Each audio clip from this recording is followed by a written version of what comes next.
You're gonna see that someday and be like, I heard that somewhere. We got somebody I'm so very excited about, and her name is Monica. Hey, Monica Dorley. She's a Portsmouth native and has dabbled in stand-up comedy and performed as part of an ensemble called Period, The End, which if you have not seen it, it is 110% worth going. It's a show about menopause, and it's hilarious. Monica lives in her mid-century modern dream house with her wife, Jen, aka DJ Scooch, and their 2 elderly pugs. I somehow didn't see that coming. Monica's going to tell the story about the emotional toll of living a life as someone you're not and the wonderful things that can happen when we become our true selves. Can you please give a warm welcome to Monica Dorley?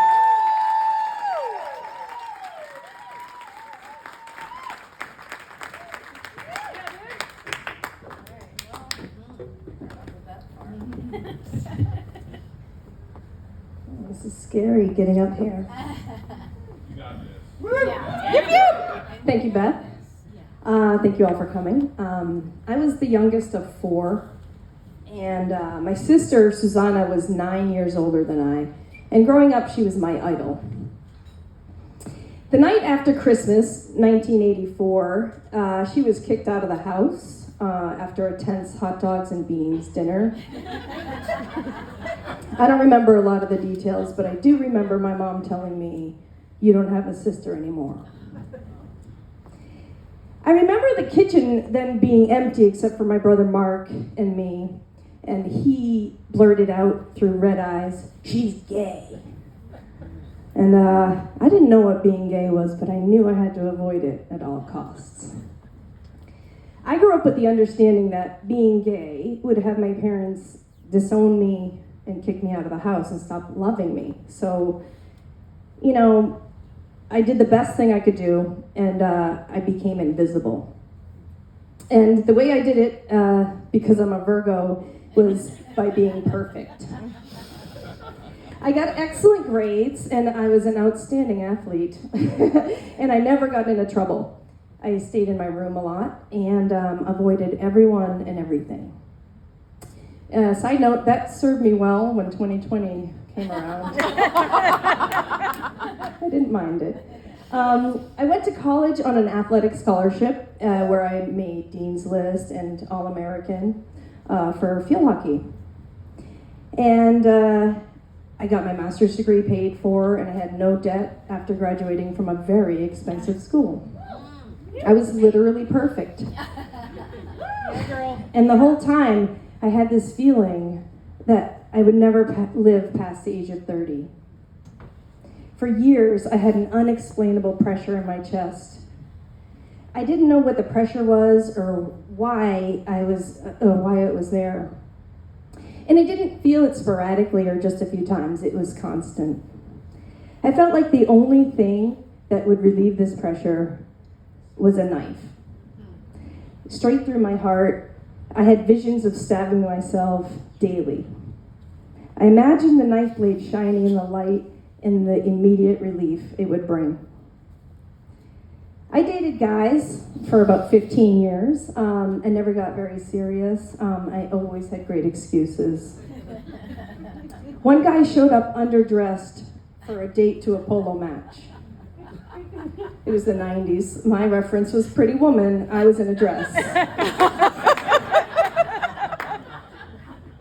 I was annoyed by his stretched out white, old, shitty t-shirt and stupid cargo shorts. So this was grounds enough to break up with him. I went tie shopping with another guy I dated.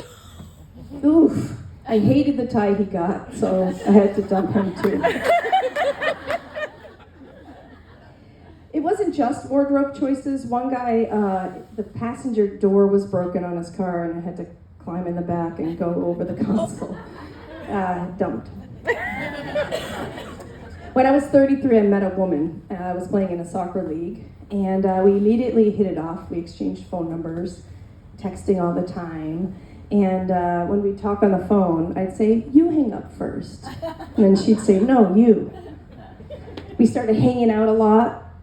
And for months, we had sleepovers, and we talked on the phone every day, and I was going crazy. I had never felt like this before. What was happening? Why are these flowers so beautiful? Has the sky always been this blue? Everything was so vibrant. I felt like Dorothy, surrounded by the Lollipop Guild. No wonder we gays love the rainbow. I had been asleep. I was going through the motions, never getting too close to anyone, never letting anyone in. And now, all the love songs finally made sense. The only problem was, she was straight. And I kept telling myself I wasn't gay either. I was just in love with her. And after a couple of years, she broke it off. And I thought I would die. I no longer pictured the knife. I just thought that I could stop breathing and my pain would go away. I had no life skills to deal with this level of heartbreak. And so after a devastating year or so, I started dating guys again. Mostly to avoid believing I was gay. A few months later, I met and fell for a much younger woman, and when we kissed, a light went off, and I said, "Oh, I'm gay." It was all finally making sense. Well, then I found out she was also straight. I guess I really knew how to torture myself. But at least I knew what this pressure was that had been building inside of me all of those years. And I wasn't exactly sure how to be gay or how to date women, so I turned to online dating. I dated a couple women, I went on a few dates, and then I dated a woman for about a year. And I really liked being with her. She held my hand in public, which I know isn't a high bar, but that was a pretty big deal for me. It was like I was a novice at this unapologetic acceptance of myself, and it felt amazing. But I wasn't in love with her, so I broke it off. I started casually dating some other women, and I think a lot of us have those slutty college years, and I was having them in my 30s. When I turned 40, I decided I had to turn my life around and, really get my act together. And I know it sounds cliche, but I worked on myself a lot, and I chose to be single to find out who I really was. I made some gay friends, and finally felt like I was part of a community. And I became a DJ, which just happens when you realize you're a lesbian.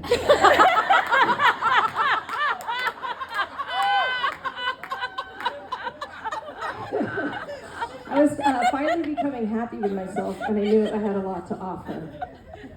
The following spring, I was DJing a karaoke event at the American Legion, and my DJ boss, DJ Jody, told me to stop by her gig because she wanted to introduce me to someone named Jen. So I took to Facebook and started doing my research, stalking her. And I liked what I saw, I really wanted to meet her. Who was she? Was she here all along? How did we not meet before? The Seacoast queer scene isn't that big. But after my shift, I headed over to Jody's gig, and the bouncer carded me, and I didn't have ID. I was 40, and he did not let me in.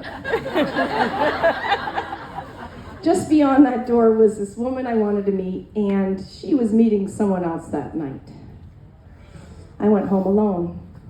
The next morning, I saw that Jody had posted a pic of Jen and tagged her on Facebook, and Jen's college roommate said, "Did you meet my cousin Monica?" and tagged me. That's right, Jen's college roommate is my cousin. Through marriage, but don't worry about it. So at least now I had some kind of conversation starter when I saw her at the tea dance. Jody's throwing this tea dance, so I knew I'd see her at it. If you're unfamiliar with the concept of a tea dance, it's just a big gay dance party, typically in the afternoon. It's called a tea dance because as recently as the 1960s, it was illegal to serve alcohol to gays. Anyway, I went right up to Jen to introduce myself and said, "Small world, let's hang out." And we snapped a selfie, and unfortunately, she was already dating this woman she met the week before. But I am nothing if not patient. I had waited 40 years. And now Jen was part of our friend group, and I got to hang out with her a lot. And the more I talked to her, the more attractive she was to me. She was smart. She is still smart. Smart, beautiful, funny, and imperfect. And I was smitten. Her relationship finally ended around Labor Day. And I didn't want to be overly eager, but I had to come clean. In November, I started a conversation with Jen on Instant Messenger and told her I had real feelings for her. She said she also had feelings for me, but she had just come out of this relationship and needed some time. I said I would wait till spring. This is November. I don't know. We chatted on this thread until 2 in the morning, and I went to sleep. And then when I woke up, there was a simple message from Jen that said, "I can't wait till spring." She had a yoga class and said, "Do you want to come over after this yoga class tonight?" And I was like, my mind was racing. Is this really actually happening? It's the longest day of my life, 12 more excruciating hours to wait. I drove to her house. She wasn't home yet, so I waited in my car. And I screamed to relieve some tension. And when she pulled in, I couldn't feel my legs, but I guess I got out of the car. We hugged and kissed, and it was like the world stood still. I finally felt like I was home. I found someone who saw me and wanted to be with me, someone who got me, and someone who didn't require me to be perfect. I could just be me. And we've been together ever since that night. 6 months later, Jen moved in. Lesbians. And a month after that, exactly a year after we met, she organized a flash mob proposal to ask me to marry her right on the spot where we took that selfie.